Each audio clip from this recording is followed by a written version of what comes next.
بسم الله السلام عليكم ورحمة الله وبركاته. بلوان كنا كنن بيجلا في بيجا كيس جرتن كنن هلا فجاء بالسكين عبد الرجاس أرا نوجا فجأة تنجرتن نوجا دبتشو ده هل فجاء بالسكين عبدين كيس جرو أسو فيديو الآن فيني أسو صورة الآن فيني أي يلنا من الميديا هنران أمانو في فرقة اللي هيجرو هل إن كيس جرو نموت مأما فرا فكاتني دينا فكاتني قالين سعيدي أمانتا سعيدي قندما هل أدداتين بكون ما ميديا هنا قبض ديما يكون جرّم ما كن أسو أرجني وان قران كانت هنجابن هنسالفتن هنك عنيان ججورا ولو ما قلت أما وني دبر جرا بكون بكي فمهدون هادبرو أما حمدن دينين لبو أبليس كينيا ولينتاني هابرارو صدركان أبليس كينيا الرجرو صدركا نمني مقالا هم في النجراتن هوسبيتال كيرلاند هوسبيتال أمية هوسبيتال نما كينيا هوسبيتال بودا بيجا كنا كيسا isa tokko fi isa guddaadha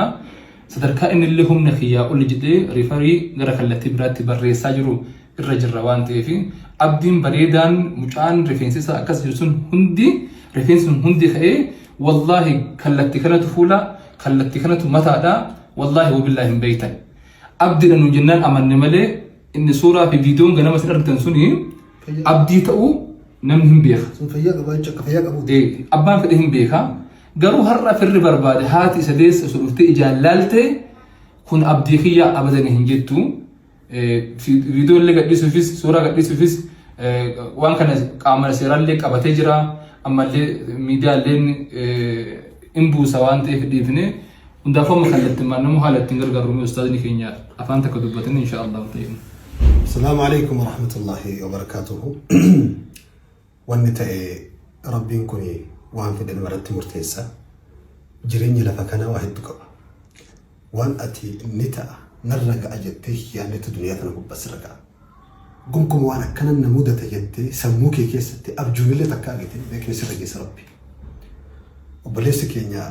Abdii Raggaasaa saahibni keenya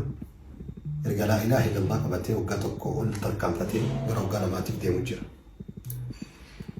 har'a garuu balaan tasaa mana keessaa irra gahe kana jenne jecha kanaan ibsine waan isin garsiisuu dandeenyu miti suuraa akkuma obboleessa kiyya Heedar jedhe suuraan ganama isin bira gahe sun suuraa akka waan inni fayyaa qabuuti achi as zayitiin qaama isaa jijjiiree zayitiin buskuuta gurraachessu sun hin beektanii fuulli isaa guutuutti gurraacha'ee suuraa ilma namaa tokko hin qabu sa'a kana Abdii Raggaasaa ati beektu sun isaa miti akka itti dubbifnuu fi akka itti arginu fuuluma suura maa arguu dadhabnee dhiifna firraa jechuudha. Miirri nuti amma ittiin haasa'uu dandeenyu hin jiru wanni jiru amma uuma sadii qofa. Tokkoffaan wanni Abdii Raggaasaa isinirraa barbaadu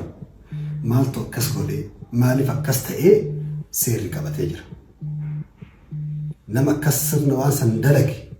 kophaa jira moo isa duubaatu jira seerri qabatee bulchaan shaggar furiidha seeronni qabatanii irra jiran. warri social media gubbaa jirtan abbootii seeraati miti isin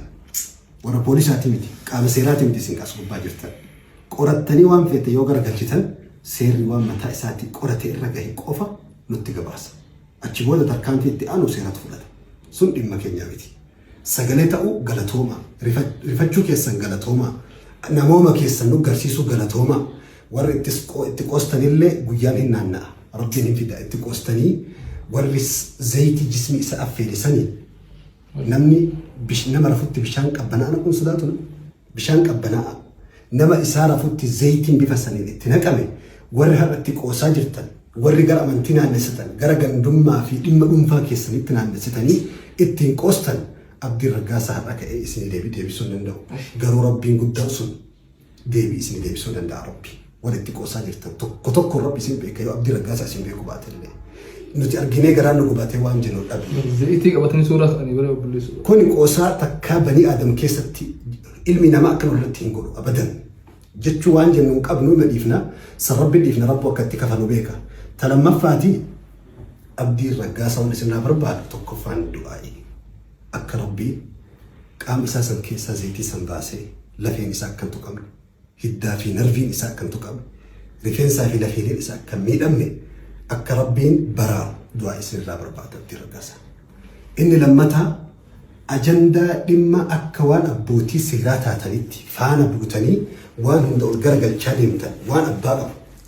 irraan dhaabbachuudha. Osoo gaafatamne Qabxiin sadaffaan ammatti kallattiin Abdii Raggaasaa kan isirraa barbaadu gargaarsa. Gargaarsi kun ka gaafataaruu nama gaafataarraa nuti gargaarsa nama suuraa namaa uffatee bineensota gaafatutti hin jirru ilma namaa gaafataa jirra. Gargaarsi har'a mallaqa laafaa miti. Har'a Itoophiyaa keessa nama zayitii bifa kanaan affeelame manni haakimaa yaaluu danda'u sadi qofa jira. Ka dhuunfaa tokko qofa jira. Mallaqa miiliyoonotaan lakkaa'amu gaafata. Amma ajandaa qubee, ajandaa viidiyoo, ajandaa waan adda addaa olii gadi hafarsoo dhiisaa guyyaa tokko maatii keetirra waan akkanaa kan geenye fuula rabbiitiif jaalala obbolummaa walii qabnu saniif yoo obbolummaa illee dhabame nama ta'uu qofaaf kan walii rifannu saniif Abdii Raggaasaa mallaqa birrii 10 illee ta'u birrii 5 illee ta'u akkaawwantii nu jalatti argaa jirtan kanarratti fuuluma rabbii saniif haganallee maxxansaa haganallee kennee dhiisi. Haguma namummaan sitti dhagahamte obbolummaan sitti dhagahamte san yoo suuraan sun tarii seerri hayyamee gabbaafne suuraan sun yoo gabbahe suura addaati takkaa banii aadama akkas ta'e arguu hin dandeessu. Alaa kulli haalin dhaamsinu dhaammannu kanaa xumurannee warri nu rifattanii biyyoota adda addaa irraa maallaqaan hirmaataa jirtan nu qorataa jirtan dhuftanii qaaman hirmaattanii gaafataa jirtan nu galatoomaa ulfaadhaa isiniin jenna. Wassalaamu alaikum warahmatullaahi wabarakaatuh.